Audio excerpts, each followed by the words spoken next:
देश भर में किसान सड़क पर हैं। मध्य प्रदेश में 6 किसानों की गोली मारकर हत्या कर दी गई।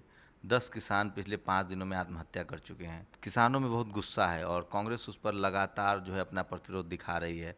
बीएसपी क्या सोचती है किसानों को लेकर, इसे जानने के लिए मैं सुदीन भदौरिया नेशनल दस्तक पर है, उनसे जानूंगा कि बीएसपी क्या सोच रही है और पूरे किसान आंदोलन जो कि पूरे देश में अब एक आग की तरफ फैल रहा है, उस पर बीएसपी की अपनी क्या राय है। सर, जिस तरह से किसान सड़क पर हैं, कांग्रेस उसको लेकर लगातार सड़कों पर उतर रही है, राहुल गांधी ने गए हैं, बीएसपी की क्या रणनीति है? क्या वो किसान के मुद्दे को लेकर आगे आंदोलन करेगी? देखिए, बहुजन समाज पार्टी का आज ही का नहीं, जब ये आत्महत्याओं का और किसानों के दमन का मामला मीडिया में उछला है, उससे पहले से ही मान्यवर काशीराम जी ने, सबसे पहले मैं ये कहूँगा उनकी जो पुस्तक है महात्मा फुले की गुलामगिरी, उसके अंदर आप पढ़िए किस तरह से उन्होंने कृषक का जो शोषण था उसके बारे में उन्होंने बहुत विस्तार से लिखा और उनकी मुक्ति के रास्ते को भी उन्होंने बताने की कोशिश की है। मैं नए संदर्भ में ये कहना चाहता हूँ कि आज़ादी के बाद से लगातार हम ये देख रहे हैं कि किसानों की हालत बद से बदतर होती चली गई है। आप ये समझिए, पिछले अगर कुछ सालों का ही आंकड़ा ले लें तो कई लाख किसान आत्महत्या कर चुके हैं। ये केवल मध्य प्रदेश और हरियाणा में ही नहीं, जिसका जैसा आप जिक्र कर रहे हैं, उत्तर प्रदेश का बुंदेलखंड हो, हरियाणा हो, या फिर आप आंध्र प्रदेश, उड़ीसा में कालाहांडी है, महाराष्ट्र में कई स्थान हैं, पूरे देश के किसानों की लगभग एक जैसी हालत है। ये जो हमारा ये देश है, किसान मजदूर दलित के कंधों पर खड़ा है। ये लोग मेहनत करते हैं, पसीना बहाते हैं, किसान अनाज पैदा करता है, दलित और ये सब लोग मजदूरी करते हैं, और कुछ इस देश के प्रतिशत लोग हैं इस देश के अंदर, उनका ये जो ऐश और आराम है उनका उनके आधार पर चलता है। जितना निर्माण काम और जितना दस्तकारी का काम, जितना आप ये समझिए अन्य जो भी श्रमिक काम हैं, ये वर्क करते हैं। इसलिए बहुजन समाज पार्टी का मानना है कि हमें इन सब की मुक्ति चाहिए, जो बाबा साहब चाहते थे, जो मान्यवर काशीराम जी ने बहुत विस्तार से हर जगह जा जाके कैडराइज करके कार्यकर्ताओं को, हमारे जैसे कार्यकर्ता। तो ठीक है सर, बीएसपी क्या इसके लिए सड़क पर उतरेगी जैसे कांग्रेस के नेता उतर रहे हैं? देखिए, कांग्रेस पार्टी भी बहुत वर्ष शासन में रही है। किसानों की दुर्दशा के लिए सभी ये दोनों लोग जिम्मेदार हैं राष्ट्रीय स्तर पर। हाँ, मौजूदा सरकार भारतीय जनता पार्टी जब सत्ता में आई तो उन्होंने कहा था कि हम मिनिमम सपोर्ट प्राइस पर 50% पैसा देंगे। किसानों का उन्होंने वोट ठगने का काम किया, और इसलिए हम ये भी कहेंगे कि किसानों को आशा थी, एक नया आशा का संचार हुआ कि हमारी मुक्ति का रास्ता बनेगा। पर हम देख रहे हैं जब ये मांग उठी कि उनको एमएसपी 50% प्राइस दी जाए, तो जब जवाब दिया इन्होंने सुप्रीम कोर्ट में तो कह दिया कि ये हमारा जुमला था। अब हर चीज़ इनकी जुमला हो जाती है। रोज़गार हो नौजवानों के लिए तो जुमला है, दलित अपने अधिकार मांगे तो जुमला है। तो ये जुमलों से ये बात चलने वाली नहीं है। मोदी जी तो कह रहे थे सबका साथ सबका विश्वास, जो मिट्टी की जो खेती होती है उसकी जांच, बीमा उन्होंने कहा था कि किसानों का करेंगे। कहीं ऐसी तो नहीं लग रहा कि मोदी सरकार के खिलाफ 3 साल में ही आप लोग राजनीति करने लगे हैं? अभी तो 3 साल हुए हैं, 2 साल बाकी हैं। अरे 3 साल और वो 2 साल भी पूरे हो जाएंगे। किसान तो सैकड़ों हज़ारों वर्ष से इसी तरह से, जो पहले सामंत लोग थे, उसके पहले राजा लोग थे, फिर औपनिवेशिक काल में जो शासक वर्ग के लोग थे, उनका तो शोषण और जुल्म और अन्याय होता रहा है, हज़ारों वर्ष से होता रहा है। महात्मा बुद्ध के समय से लेके आप अभी तक आइए, देखिए ना, 2,500-3 हज़ार वर्ष का इतिहास, कितना जुल्म और अन्याय इन लोगों ने सहा है, ये सब लोग जानते हैं। मैं ये कहूँ कि मोदी जी बेशक अभी सत्ता में आए हैं 3 वर्षों से, पर इनकी भी सरकारें रही हैं। पहले भी इनकी पार्टी के प्रधानमंत्री 3 बार हुए हैं, श्री अटल बिहारी वाजपेयी।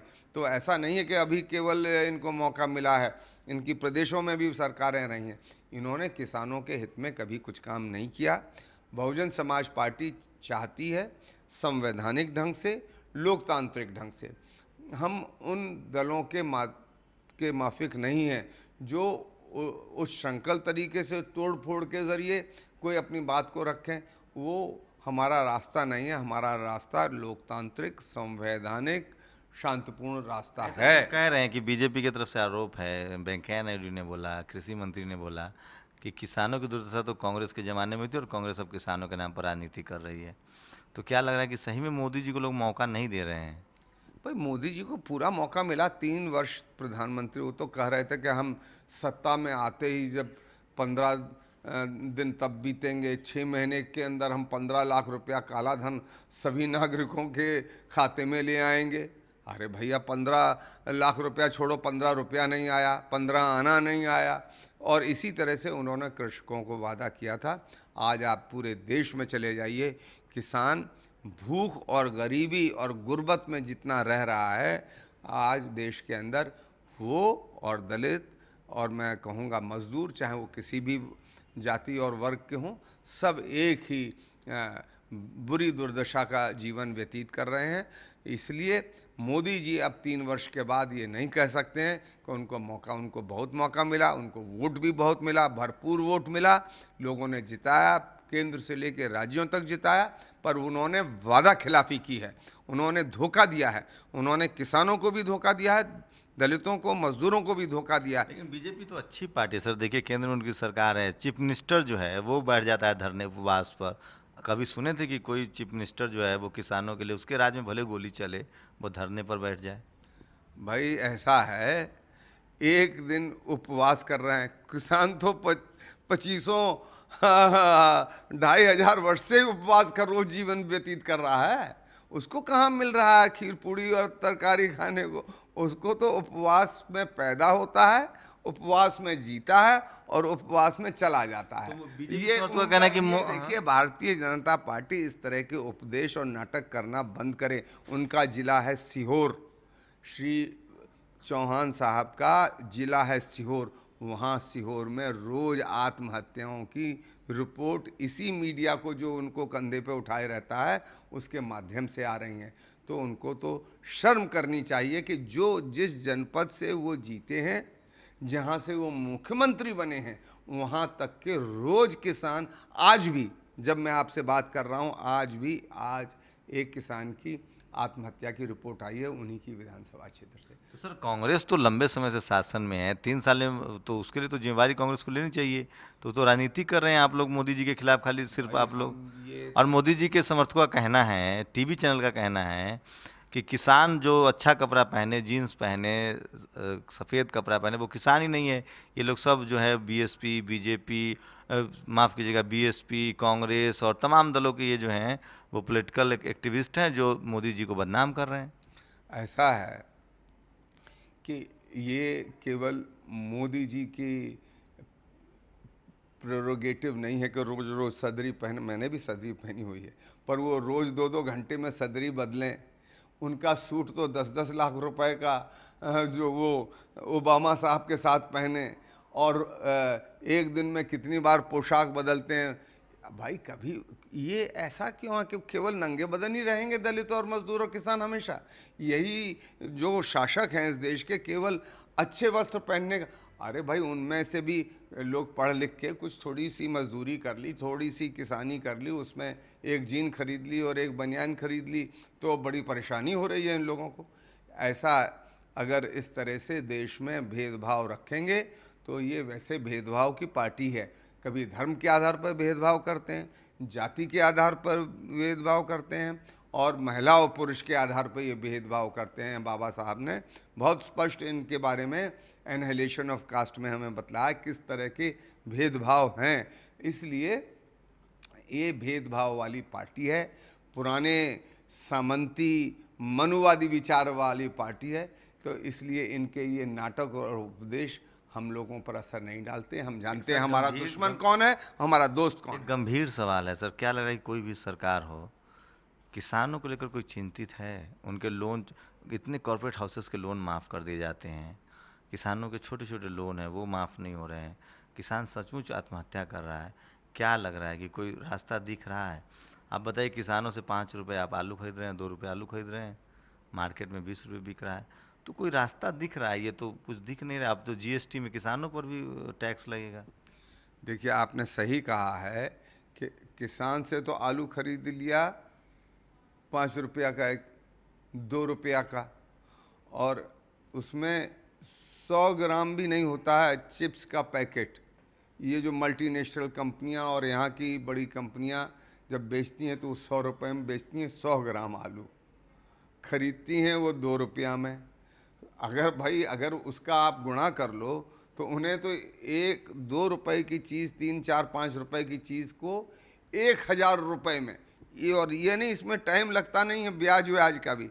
एक खरीदा, मशीन में डाला, सुखाया और पैकेट में पैक करके आ गया, सज गया, लोग खरीद रहे हैं, हमारे लोग भी खरीदते हैं, खाते हैं। तो मैं ये कहना चाहता हूँ, ये पूरी व्यवस्था अन्याय, जुल्म और शोषण की है।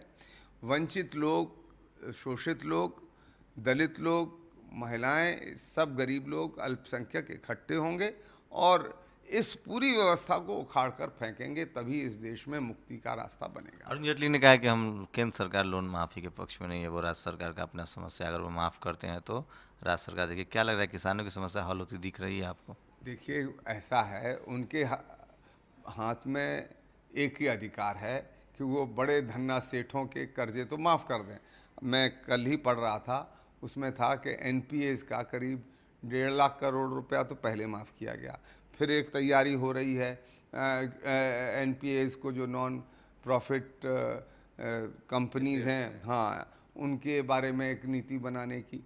तो मैं ये कह रहा हूँ कि अरुण जेटली जी हों या मोदी जी हों, इन लोगों को उनकी तो बहुत चिंता है, जिनका कई कई लाख करोड़ रुपए, इस देश के 2-3 जो बड़े औद्योगिक घराने हैं, मुझे कहने में कोई संकोच नहीं, अदानी और अंबानी का एक लाख करोड़ रुपया बकाया है, इन्हीं बैंकों पर बकाया है। क्यों नहीं उनसे ये वसूली होती है? इनके घर पे तो रेड हो जाती है। हमारे यहाँ एक मोटरसाइकिल आ गई, कर्जा नहीं लौटा पाए तो रेड। एक कुछ कृषि का हमने उपकरण खरीद लिए, पैसा नहीं, 50,000 रुपया दे पाया तो रेड। और इन लोगों के जो माँ बाप हैं, आज सीहोर में कोई 50,000 के ऊपर, चौहान के यहाँ जो मुख्यमंत्री जी हैं उनके यहाँ आत्महत्या कर रहे हैं, कोई 60,000 पे, कोई 70,000 पे। 1 लाख से लेके 1,000 के बीच में ये किसान कर्जे से आत्महत्या करते हैं। 1 लाख करोड़ रुपए का तो उनके चेहरे पे शिकन भी नहीं आ रही, एक बूंद पसीना भी नहीं उनके ऊपर आता है। जो कुछ है, दिन भर पसीना और खून टपकता है, सारा का सारा मार उन्हीं लोगों के ऊपर हो रही है। क्या लगता है सर कि जिस तरह से टीवी चैनलों पर बताया गया कि किसान जीन्स नहीं पहन सकते, जिसके नाम पर ज़मीन हो वो किसान हैं, लगातार मैं आपसे हमेशा जब भी मिलता हूं तो चैनल पर, चूँकि आप इतना ज़्यादा चैनल पर जाते हैं, टीवी चैनल में एक लगातार एक सरकार के पक्ष में कैंपेन चलाया जा रहा है। देखिए, ये बड़ा दुर्भाग्यपूर्ण है, मैं ये कहूँगा। और इस पर उन लोगों को जो बदलाव चाहते हैं, जो इस देश में परिवर्तन चाहते हैं, सोचना होगा कि ये जो बड़े धन्ना सेठों के नियंत्रित टेलीविज़न चैनल्स हैं, जिनको सभी जानते हैं कौन है, दिन रात हनुमान चालीसा की तरह वो गुणगान करते रहते हैं उनका, तो वो कर सकते हैं, उनके पास ताकत है, उनके पास अभी मीडिया कंट्रोल्ड है। पर ऐसी बात नहीं है कि जन शक्ति में ताकत नहीं है। इस देश के अंदर पहले भी इस पार्टी की सरकार नहीं, अन्य पार्टियों की सरकार थी, उनको भी उखाड़ के फेंक दिया सेंटर से। लगता है मोदी जी 3 साल में किसानों के मुद्दे पर कम से कम घिर गए हैं चारों तरफ से। निसंदेह मोदी जी को आने वाले 2019 के चुनाव में इस देश का किसान उनसे पूछेगा कि हमारे कर्जे माफ़ी का क्या हुआ। आपने बड़े उद्योगपतियों के तो कर्जे माफ़ किए, पर हमारे पास जो 20-25 हज़ार जो हम खाद बीज पानी के लिए और एक पंप लगाने के लिए कर्जा लिए थे, हमारी फसल नष्ट हो गई, ओले से या फिर सूखे से नष्ट हो गई, तो हमारे कर्जे माफ़ी की कोई हम तो एसेट बनाते हैं, ये तो एसेट खा जाते हैं, ये जो बड़े उद्योगपति हैं। हम तो एसेट निर्माण कर रहे हैं। इस देश का किसान अगर ना हो तो खाएंगे क्या? पूरा जो देश खा रहा है, 125 करोड़ लोगों का देश, वो मजदूर और किसान की मेहनत का, पसीने का भोजन कर रहा है।